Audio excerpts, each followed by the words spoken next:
Bonjour Ben, Salut Sophia, ça va? ça va super et toi? Ça va très bien aujourd'hui.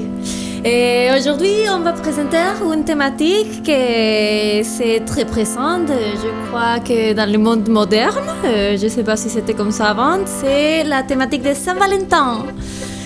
Déjà, c'est très lié au chocolat. Ouais, c'est vrai que c'est une bonne occasion pour se faire plaisir avec du chocolat et en offrir. Ouais. Et pour ceux qui ne nous connaissent pas, et moi je m'appelle Sophie Ornelas, je travaille dans la chocolaterie du Nouveau Monde pendant que je fais un apprentissage en chocolaterie. Et on est avec Benjamin. Moi je suis donc Benjamin Bazoge, artisan chocolatier de la Fève à la Tablette et fondateur de la chocolaterie du Nouveau Monde. Bienvenue sur Radio Bintubar, vous pouvez nous écouter un peu partout déjà, Spotify, YouTube surtout. Et bon, qu'est-ce qu'on va dire aujourd'hui? Ouais, c'est ça. Donc là, on a choisi la thématique de la Saint-Valentin puisqu'on est dans les dates. Et puis ça nous paraissait intéressant de faire un petit tour de cette fête. Donc retracer probablement un petit peu l'historique, les différentes traditions.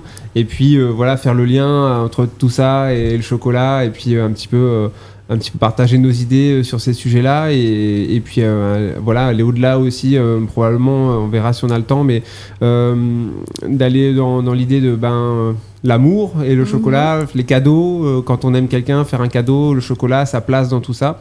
Et puis voilà, c'est déjà pas mal. Bon, super, c'est parti.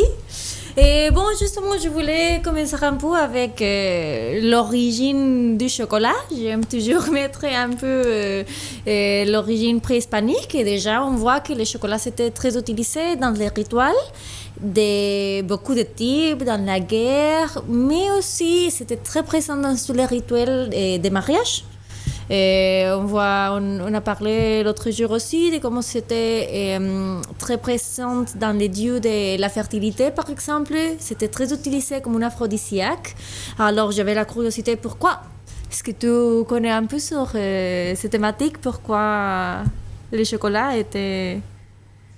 Je pense que effectivement le chocolat, il a des bonnes réputations nutritives et notamment aussi peut-être hormonales, quelque chose comme ça. Et donc voilà, il a beaucoup de bienfaits et de vertus. Et donc je pense que voilà, quand on a un aliment qui est aussi gourmand, qui est probablement rare aussi pour nous en Occident, du moins au moment où ça a été importé, enfin les débuts du chocolat, il y avait une certaine rareté qui le rendait précieux. Oui. Et du coup ça donnait envie d'offrir quelque chose de précieux à quelqu'un qu'on aime. En plus c'est un produit qui va être aphrodisiaque, donc voilà, tous les ingrédients sont réunis pour l'offrir à l'heureux ou l'heureuse élue, quoi. Oui, on va pas trop se mettre aujourd'hui sur le côté hormonal, mais c'est vrai que le chocolat est devenu l'ingrédient du plaisir, du bonheur, et justement on écoute beaucoup sur la théobromine, comme c'est antidépressant, alors pourquoi pas, ça fait un très bon cadeau pour un jour où tout le monde veut être content, veut être de bonne humeur. Et j'étais très curieuse aussi sur les différentes traditions qui ça s'est fait avec les chocolats autour du monde, surtout pour ces festivités. Est-ce que c'est quelque chose de très courant en France? Et oui, effectivement, à la Saint-Valentin, on va trouver quand même beaucoup. C'est pas aussi fort que d'autres fêtes, mais il y a quand même plein de chocolatiers qui vont faire un packaging spécial, notamment aussi des industriels. On en trouve dans les magasins. Puis il y a pas aussi que le chocolat. Il y a aussi tout ce qui est, j'imagine, les fleurs, les bijoux. Voilà, donc tout ce qui va faire plaisir et un peu. Qui est dans le rapport de couple, les petits cadeaux de couple, c'est vrai que le chocolat en fait partie, heureusement pour nous. Et toi, qu'est-ce que tu vois comme spécialité ou autour du chocolat qui... Spécifiquement du Mexique, je crois que c'est un peu comme ça, et dans toute Amérique centrale, peut-être quelques pays d'Amérique latine, mais on est très fan des jours de Saint-Valentin, mais on l'appelle les jours de l'amour et l'amitié. Alors, c'est une journée où on donne des cadeaux, pas qu'à notre amoureux, c'est un jour où on fait beaucoup de cadeaux un peu et à tous nos amis. C'est vrai qu'en France, on n'a pas une spécialité particulièrement pour la Saint-Valentin, mais peut-être qu'au Mexique, tu pourras nous raconter comment ça se passe. Et bon, ça se passe un peu différemment déjà parce que les jours de Saint-Valentin, on l'appelle les jours des amoureux et de l'amitié. Alors, ça veut dire qu'on fait des cadeaux spéciaux un peu à tout le monde, c'est pas que à les amoureux. Et je me rappelle depuis l'enfance qu'on faisait chez moi des petits paquets de chocolat et pour tous mes amis. Mais c'était quelque chose de très sympa parce que c'était un moment de partage. Et parfois, on faisait même un peu comme l'ami secret. Et on faisait dans toute la classe, à l'école, et des échanges de cadeaux. Et ça faisait une festivité très forte dans l'amitié. Et quand on a commencé à grandir, je me rappelle qu'on faisait même tout un festival au collège sur les jours de la mort et l'amitié. Et on faisait même des stands de mariage. On vendait toujours des brownies et des trucs toujours très chocolatés. C'était quelque chose de très présent. Mais j'ai l'impression que ça se vit très différemment ici. Il n'y a pas trop un rappel de l'amitié. Ah ouais, c'est ça. En fait, nous, on a vraiment le rapport à Saint-Valentin. C'est une histoire de couple. Et c'est tout, en fait. On n'a pas... c'est pour ça, ouais, j'avais déjà entendu parler qu'effectivement, dans d'autres cultures, c'était plus l'amour en général. Et donc... que juste l'amour de couple. Donc c'est très intéressant. Et puis c'est vrai que c'est assez fort. Du coup, j'imagine que si chacun prépare un certain nombre de paquets, à la fin de la journée, toi-même aussi, tu en reçois un certain nombre. Et donc ça doit être assez fun, quoi. Oui, et bien sûr que c'est très présent l'amour en couple. Et en couple, je crois que c'est beaucoup plus les cadeaux comme des fleurs, des parfums, des choses un peu plus chères. Mais bon, ce ne sont pas que ça soit un événement pour tout le monde, et même pour ceux qui sont célibataires déjà. Et je demandais aussi à notre camarographe Edgar comment ça se passe en Équateur. Et il m'a dit, ouf, parfois c'est même une festivité plus importante que Noël parce que tout le monde est vraiment dedans. Et c'est quelque chose de l'amitié, et de la famille, de tout le monde. Et je trouve ça incroyable. C'est vraiment un partage entre tous. Et bon, c'est toujours une bonne façon de partager avec du chocolat. J'ai regardé un peu sur des traditions des autres pays. Et j'ai ma sœur qui est habitée au Japon, et j'ai trouvé très curieuse quand elle m'a raconté que là-bas, et le chocolat n'est pas trop présent comme tablette de chocolat. Déjà, ça s'utilise plus comme additif à quelque chose, comme dans une pâtisserie. Mais les jours de Saint-Valentin, c'est très présent. Et il y a la tradition où les femmes donnent un cadeau de chocolat à des hommes. Et il y a même deux types de chocolat qui se font en cadeau. Je vais lire les noms parce que je ne veux pas me tromper. Les Onmei chocolat et les Giri choco au chocolat. Et les Onmei choco, ça veut dire quelque chose comme la mort véritable, quand c'est une vraie question d'amour. Et les Giri chocolat, c'est quelque chose de plus obligé à donner à les hommes qui sont collègues, les hommes qui sont amis. Et quand tu donnes les Onmei chocolat, et les mois suivants, les 14 mars, les hommes peuvent faire une façon de réciproquer en donnant un chocolat aussi à les femmes de lesquelles ils ont reçu. Et en Corée du Sud, ça part de la même tradition, et des femmes qui donnent le chocolat aux hommes. Après, les hommes qui ont rétribution donnent aussi aux femmes. Et finalement, jusqu'à avril, ils ont une tradition où les célibataires font la célébration dans les jours noirs, qui est qu'ils mangent une soupe de noodles avec des haricots noirs. Alors oui, dans chaque pays, la tradition va un peu plus loin. C'est ça, c'est des fêtes un peu païennes, on peut dire, enfin, du coup, qui ne sont pas rattachées à des religions, mais des traditions populaires, avec un petit rituel quand même, et puis qui peuvent, du coup, ça enclenche un peu comme un processus finalement, dans la relation. C'est vrai que c'est peut-être, il y a, je ne sais pas si c'est volontaire, est-ce qu'il y a un lien avec l'idée de pouvoir justement aussi aider des célibataires à se mettre en couple ou quelque chose comme ça, en déclarant finalement en donnant ce cadeau-là, c'est que j'ai de l'intérêt pour toi et peut-être que toi réciproquement. Oui, c'est probable. J'avais vu que aussi traditionnellement, c'est un peu une période aussi où les oiseaux commencent à se mettre en couple pour pour nidifier et faire une portée. Donc c'est voilà, il y a un côté un peu similaire au rythme de la nature. Et déjà maintenant que tu parles un peu sur l'origine religieuse, les Saint-Valentin, c'est une sainte qui a beaucoup de différentes histoires. On n'est pas sûr de quel Saint Valentin parce qu'il y a plusieurs. Et la tradition attachée à le 14 février, il vient. Mais il y a quelques cultures qui disent que c'est une sainte qui mariait les couples en secret. Parce que l'impérateur ne voulait pas laisser les hommes se marier parce que les hommes célibataires en étaient mieux dans la guerre. D'accord. Alors, il y a une histoire, mais il y a plusieurs, on ne sait pas trop l'origine. Mais c'était souvent représenté ces saintes avec des oiseaux, justement, pour l'époque. Okay, Et alors, oui, c'est un peu l'avant-printemps, tous les animaux commencent à se préparer pour les naissances des fleurs et de tout. Mais bon, je vous vais en parler. Je vais vous montrer une petite image de...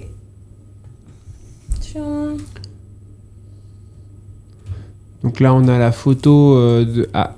donc, oui, ici. Donc c'est une pièce artistique Angelina, une de nos apprentis a réalisé pour la Saint-Valentin. Donc on est à un socle avec...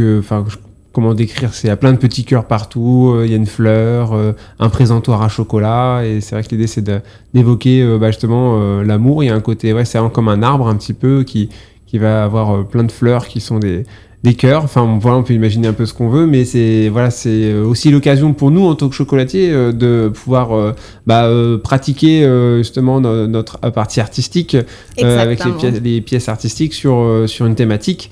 Et la thématique de l'amour étant quand même hyper universelle et bienfaitrice. Donc voilà, c'était l'occasion pour Angelina de nous produire cette pièce qu'on présente dans la boutique. Donc voilà, c'est à la fois de l'entraînement, mais aussi montrer ce qu'on sait faire et puis faire rêver un peu les gens, quoi. Oui, et ici, je me demandais vraiment d'où ça vient cet attachement moderne, parce que c'est vrai que tous les chocolatiers le font, et pourquoi est-ce que tous les chocolatiers vont le faire? Et ça m'a ramené, bien sûr, à les États-Unis.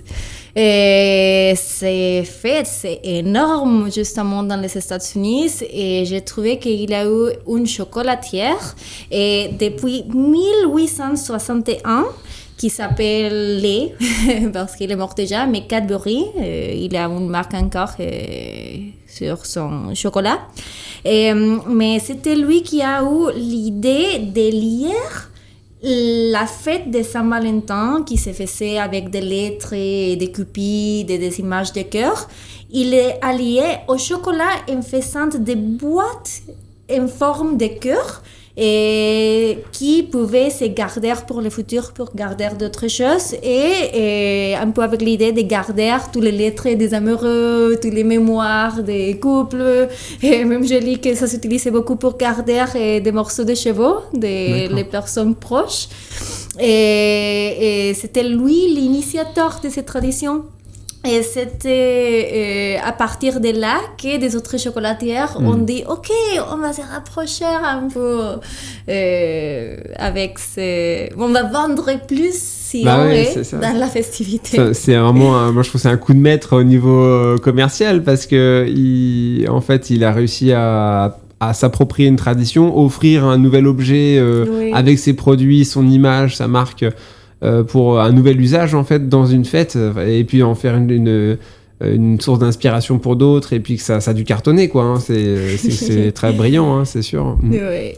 Et on commence, il le faisait avec des matériels très durables, mais beaucoup de chocolatiers ont commencé à prendre cette imitation, et aujourd'hui ça se fait surtout en carton.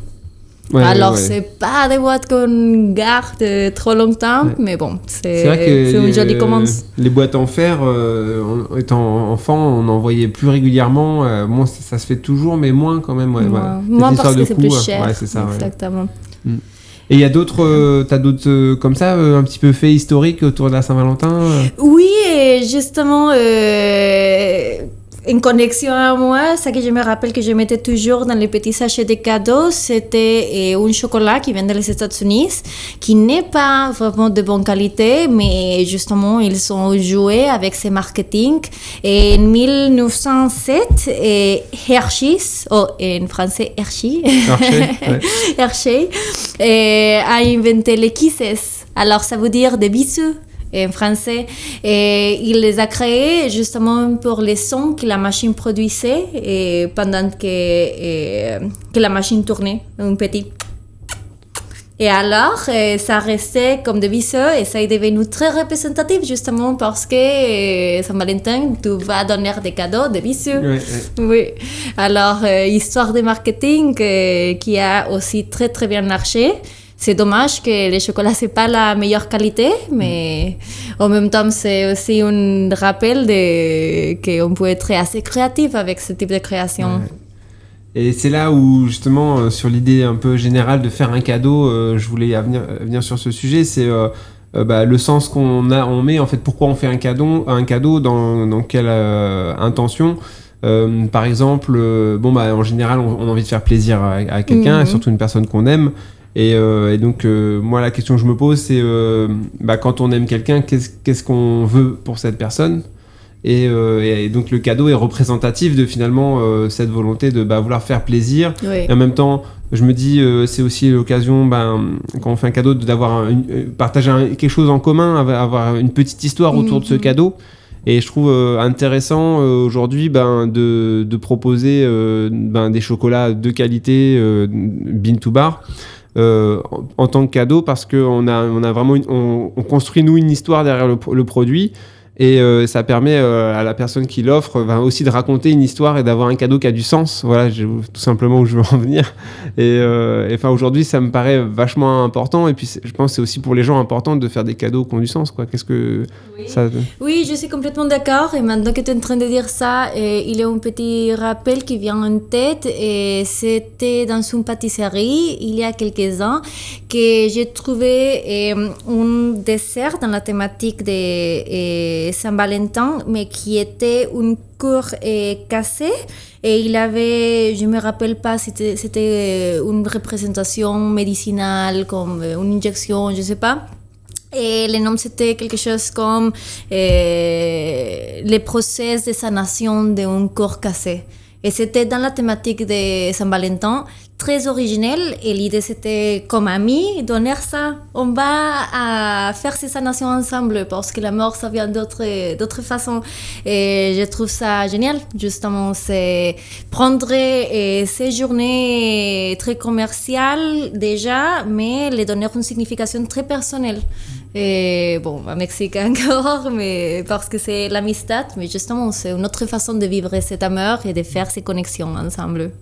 C'est vrai que en France, on a vraiment deux pôles, une scission, on va dire, de la population. Il y a vraiment ceux qui sont anti-Saint-Valentin, qui vont être c'est commercial, vraiment on va pas tomber dans le piège, c'est bon, vous nous prenez assez d'argent comme ça.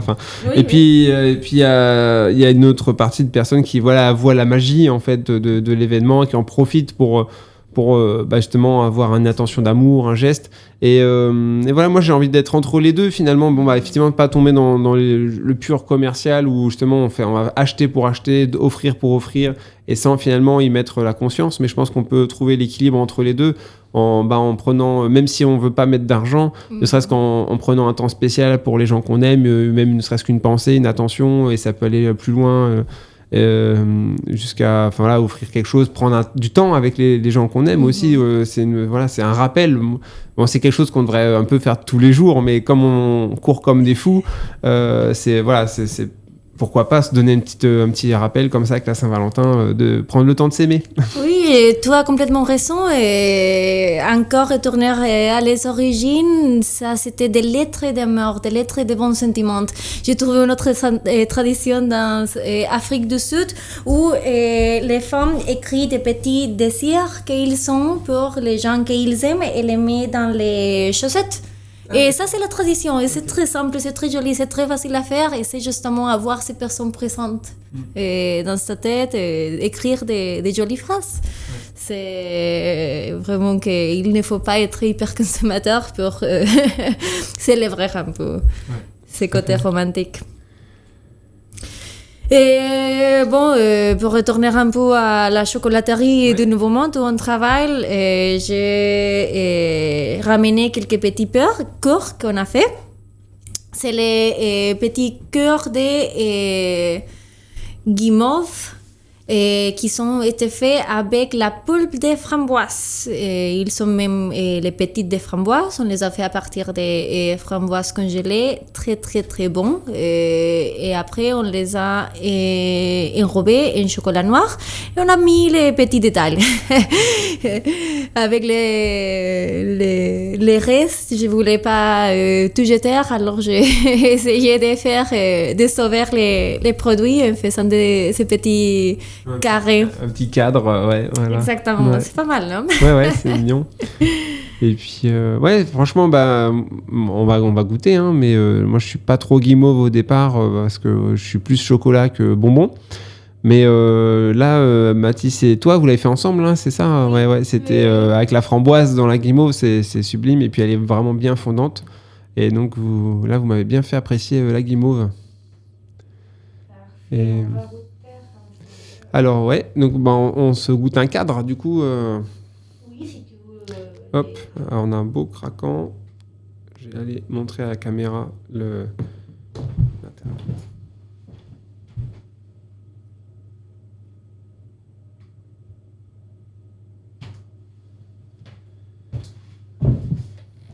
Voilà, et puis t'as fait une petite vidéo aussi qui résume le process de production. Exactement, alors pendant qu'on les mange, je vais montrer et les façons comme on a préparé, c'est justement à partir d'un sirop de sucre qu'on doit chauffer et du gélatine. Et on va commencer à faire un mélange et les mettre en petit cadre pour les faire sécher, les faire cristalliser. Une fois que c'est froid, tous les mélanges, on va couper un par un tout notre cœur. Finalement, il faut tamiser un peu avec du sucre pour que ça soit pas trop collante. Et on va passer dans une machine qui s'appelle la enrobeuse. Où avec du chocolat tempéré, on va justement enrober ces chocolats complètement et on va positionner notre petite décoration. Dans ce cas ici, on a mis une décoration en chocolat blanc fait maison, bien sûr, et pour donner un petit peu de contraste dans les produits. Et bon, et après on va emballager. Et moi j'ai dessiné aussi les petites étiquettes derrière pour ceux qui vont acheter à la chocolaterie du Nouveau Monde. Vous pouvez les voir. Et cette vidéo-là, si on veut la revoir... Je vais le télécharger dans mon Instagram personnel, c'est @SophieHorn. Ok, merci. C'est avec plaisir. Bon, on y va. C'est parti, on goûte, ouais. Alors, déjà, je vais décrire qu'il y a un intérieur qui est très très souple, un extérieur qui est croustillant.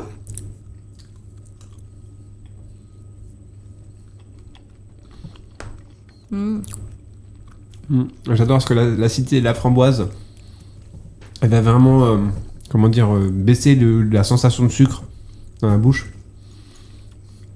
Et du coup, ça paraît pas si sucré que ça, quoi. Ce que j'aime aussi, c'est que la guimauve est relativement fine. Je sais plus, on est sur la hauteur d'un cadre, c'est ça? Donc on doit être à peu près à 6 mm, quelque chose comme ça, d'épaisseur.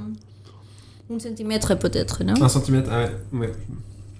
Mais, du coup, il y a quand même pas trop de guimauve par rapport au chocolat.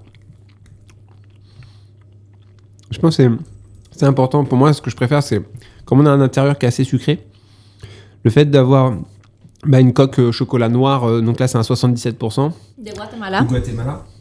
Il va venir amener de la puissance et baisser ce taux de sucre général de la guimauve et du coup ça s'équilibre super bien, quoi.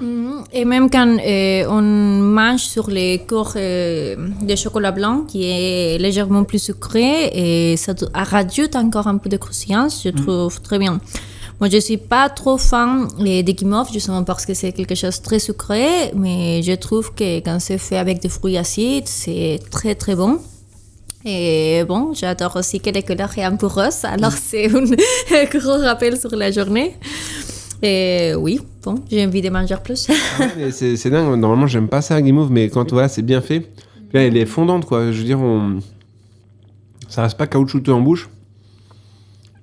Courante, c'est le mot que j'ai cherché. Empalagoso.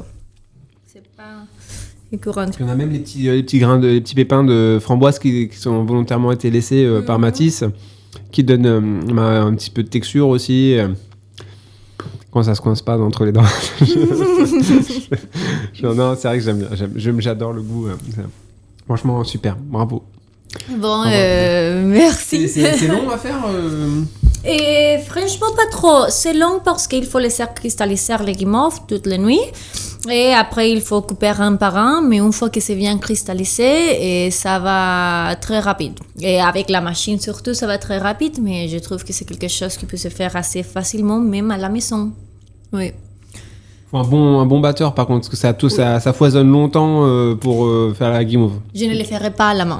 Okay, non, ça doit prendre très longtemps. Et bon, merci. Super, merci à toi Sophia pour ce tour. J'ai appris plein de choses. J'avoue que je m'étais jamais penché sur la thématique de la Saint-Valentin. Et du coup, ça me donne envie pour la Saint-Valentin de préparer quelque chose pour ma petite chérie. Et puis voilà.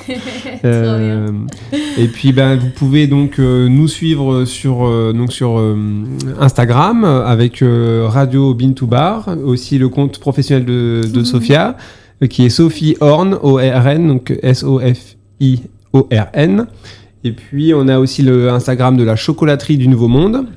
Vous nous retrouvez sur le podcast sur YouTube, Spotify.